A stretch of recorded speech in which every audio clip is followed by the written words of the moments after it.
चलिए देखते हैं इंपॉर्टेंट क्वेश्चंस। आज हम मशीन के क्वेश्चंस आपको बताएंगे, ठीक है। कह रहा है कि डीसी मोटर का घूमने वाला भाग है, कम्यूटेटर है, आर्मेचर है, योक है, कार्बन ब्रश है।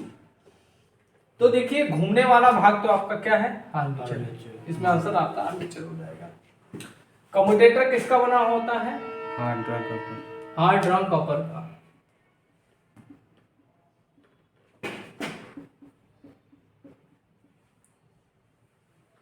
इसको बोलते हैं कठोर कर्षित तांबा, हिंदी में कठोर कर्षित तांबा, ठीक। इसका काम क्या है, डीसी आर्मेचर से, ठीक है। ये क्या करेगा, एसी को डीसी में कन्वर्ट करता है, ठीक, डीसी को, और डीसी को एसी में। ये किसमें करेगा, आपका जनरेटर में।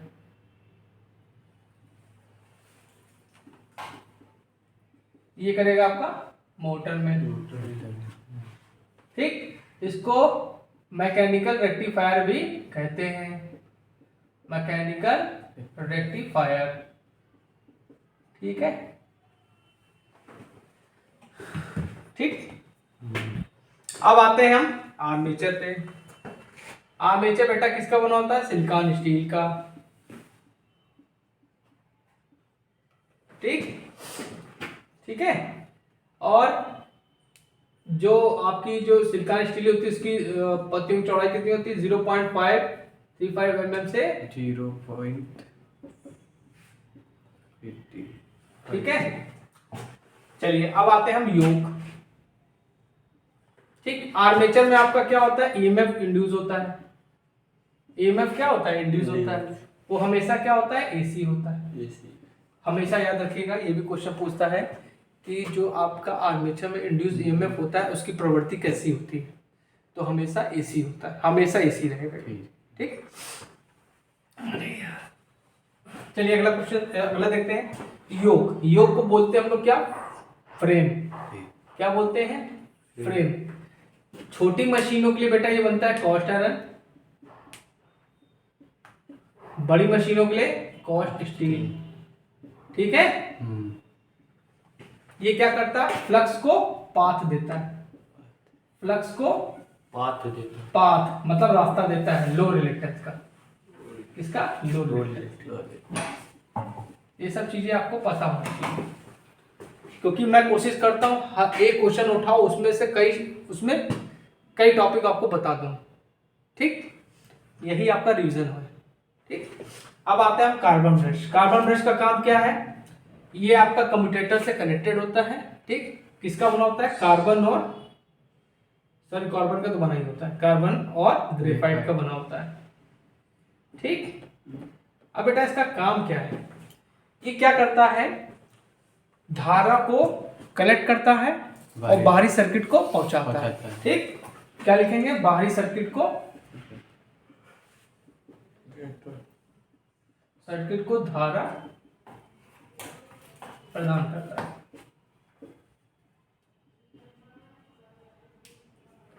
अब आते हैं इसके बाद पोल शू होता है आपका, क्या होता है, पोल शू।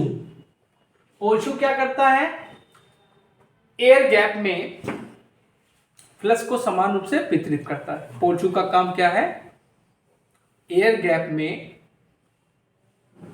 फ्लक्स को समान रूप से वितरित करना। ये भी क्वेश्चन पूछा जाता है, एयर गैप में फ्लक्स को एयर गैप में फ्लक्स को वितरित करना, ठीक है। बना किसका होता है, कॉस्ट आयरन का बना होता है, ठीक है। चलिए अगला क्वेश्चन देखते हैं। कह रहा है कि जो आपका आर्मेचर में ईएमएफ इंड्यूस होता है, ईजी, जनरेटर में ईजी बोलते हैं और मोटर में ईबी बोलते हैं, ठीक है। का मान किन पर निर्भर करता है, ठीक है। कह रहा है कि जो ईजी का मान होगा वो किस पर निर्भर करेगा। नंबर ऑफ पोल्स, पोल्स की संख्या पर, फ्लक्स पर, स्पीड पर, समांतर पथों की संख्या और सभी पर।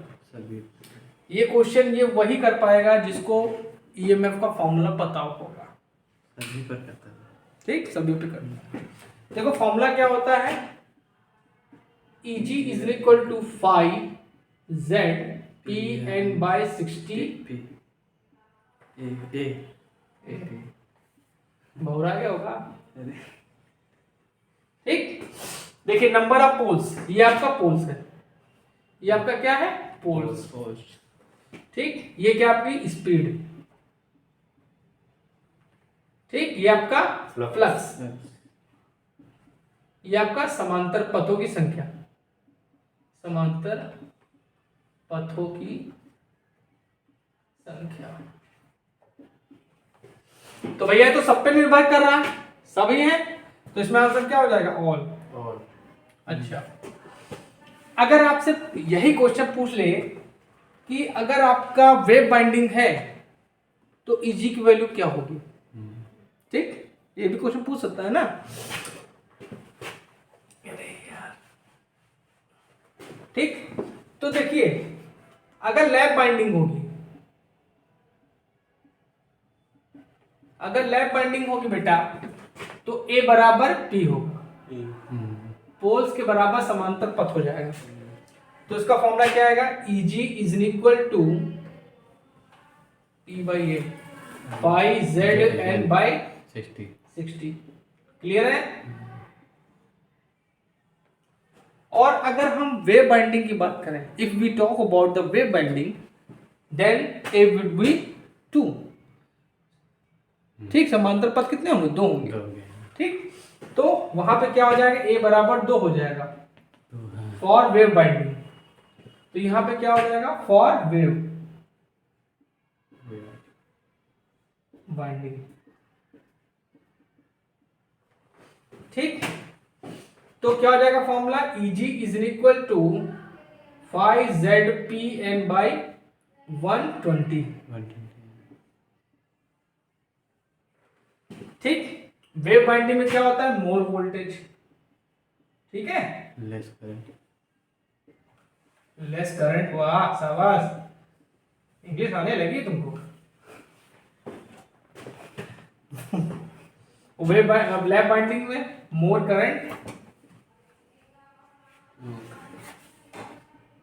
और लेस वोल्टेज। उल्टा हो जाएगा ना सर, उल्टा हो जाएगा। चलो बताओ, थीटा ई बराबर थीटा मैकेनिकल क्या रिलेशन होता है,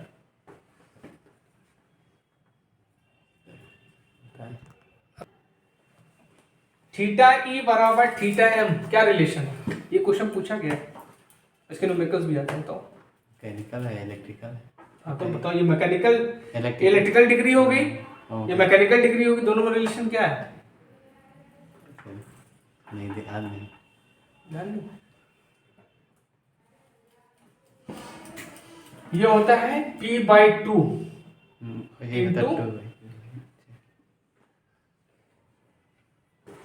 अगर आपसे पूछ ले कोई कि मैकेनिकल, चलो नहीं पूछेगा, अगर पूछ भी लेता, चलो पूछ ही लेते हैं कि अगर आप लोगों के लिए क्वेश्चन है जो मेरा वीडियो देखेगा, ठीक है, उसके लिए क्वेश्चन है, आप लोग कमेंट बॉक्स में जब वीडियो में अपलोड करेंगे तो बताइएगा कि लैप बाइंडिंग के ईएमएफ और वेव बाइंडिंग के ईएमएफ में क्या रिलेशन होता है।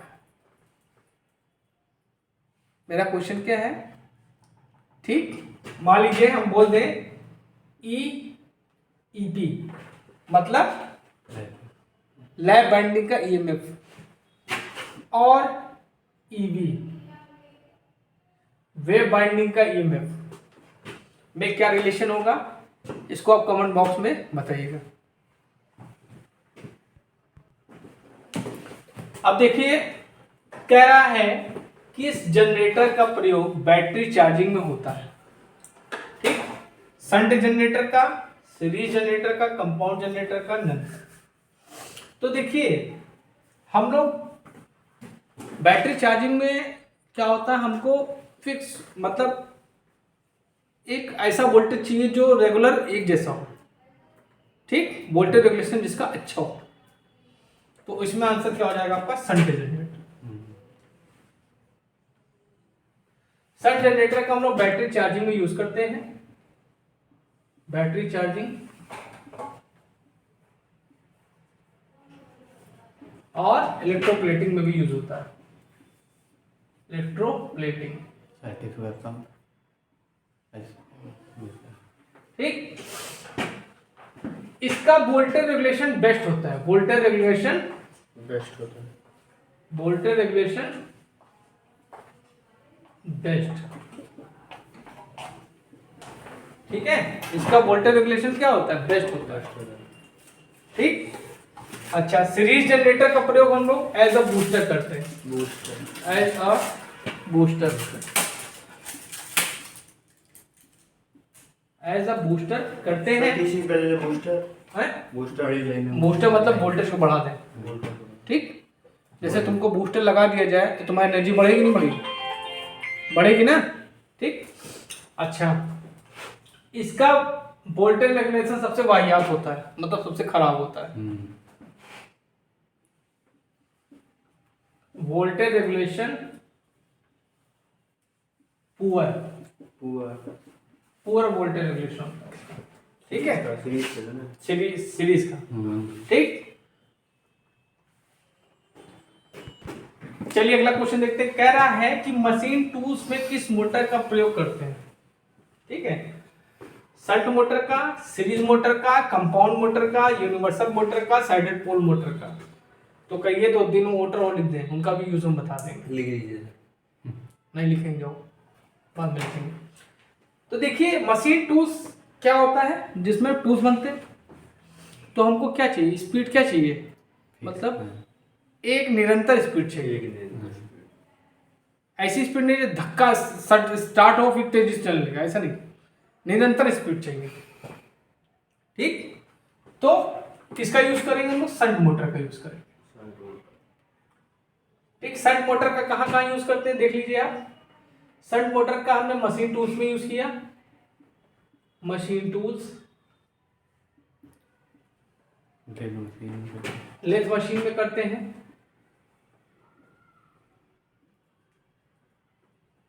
सेंट्रीफ्यूगल पंप में करते हैं,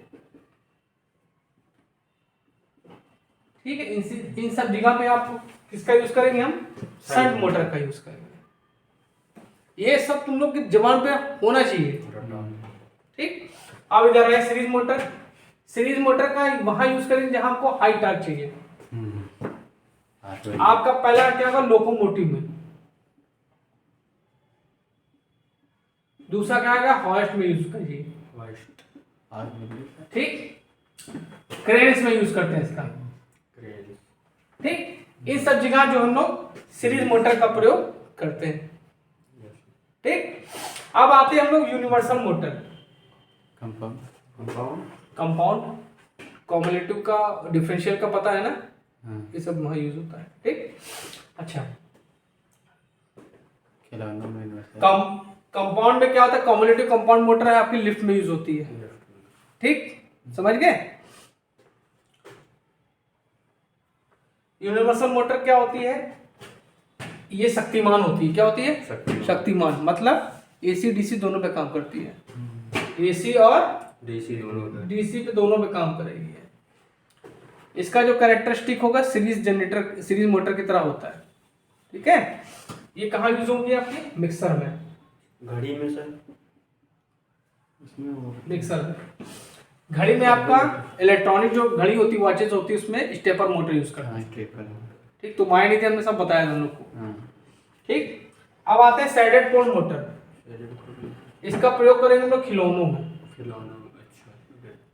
खिलौनों में इसका प्रयोग करते हैं। ये जो आपके पंखे लगे हैं, इसमें आपकी कैपेसिटर स्टार्ट इंडक्शन मोटर का प्रयोग करते हैं, जो घरों में पंखे रहते हैं। हाँ, पंखे जो पंखे, सीलिंग फैन। ठीक है। टेबल फैन में सर उसमें भी है, उसमें यही होगा, ठीक है। एक ही कैपेसिटर लगता है उसमें। ठीक, अब उसके बाद आते हैं, बहुत सी मोटर है, सर्वो मोटर। हमने सब डाला है, लेक्चर्स में देख लेना, यूट्यूब में देखना, उसमें है सब। देखिए अगला क्वेश्चन है, कह रहा है कन्वेयर में कौन सी मोटर प्रयोग होती है? Series motor, shunt motor, compound motor, none. तो कन्वेयर में हम लोग किसका प्रयोग करेंगे? सीरीज मोटर का। ठीक, एक क्वेश्चन आपसे ये भी पूछ सकता है कि स्टार्टिंग में, या कह सकता है कि किस मोटर का टार्क सबसे अधिक होता है, स्टार्टिंग टार्क। Series motor. ठीक, तो इस मोटर का स्टार्टिंग टार्क क्या होता है? सबसे हाई होता है। स्टार्टिंग टार्क जो होता है सबसे हाई होता है। Torque is directly proportional to I a square होता है।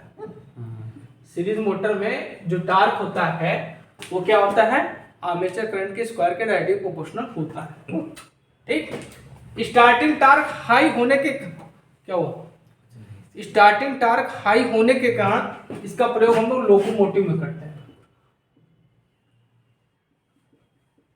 इलेक्ट्रिक से चलने वाली जो आप लोग जब बैठे होगे ट्रेन में तो देखो एकदम से झटका मारती है ना, तो इसीलिए हम लोग इसका सीरीज मोटर का प्रयोग वहां पे करते हैं। तो ट्रेन में सर सीरीज मोटर लगती है। इलेक्ट्रिक से जो चलेगी उसमें सीरीज मोटर जो। अब देखिए सीरीज मोटर का जो स्पीड रेगुलेशन होता है, ठीक है, वो खराब होता है, पुअर होता है। क्या होता है? पुअर होता है। स्पीड रेगुलेशन क्या होता है इसका? पुअर होता है। ठीक, अच्छा अब आते हैं हम लोग शंट मोटर। शंट मोटर का जो टार्क होगा वो आर्मेचर करंट के डायरेक्टली प्रोपोर्शनल होगा। हाँ, एक क्वेश्चन और ये भी पूछ लेगा आपसे, सॉरी बताना भूल गए, कि किस मोटर को बिना लोड के स्टार्ट नहीं करना चाहिए? यही सीरीज होता है। सीरीज, अरे सॉरी सीरीज। किस मोटर को बिना लोड के स्टार्ट नहीं करना चाहिए या स्टार्टर के बिना स्टार्ट नहीं करना चाहिए? स्टार्टर के बिना स्टार्ट नहीं करना चाहिए।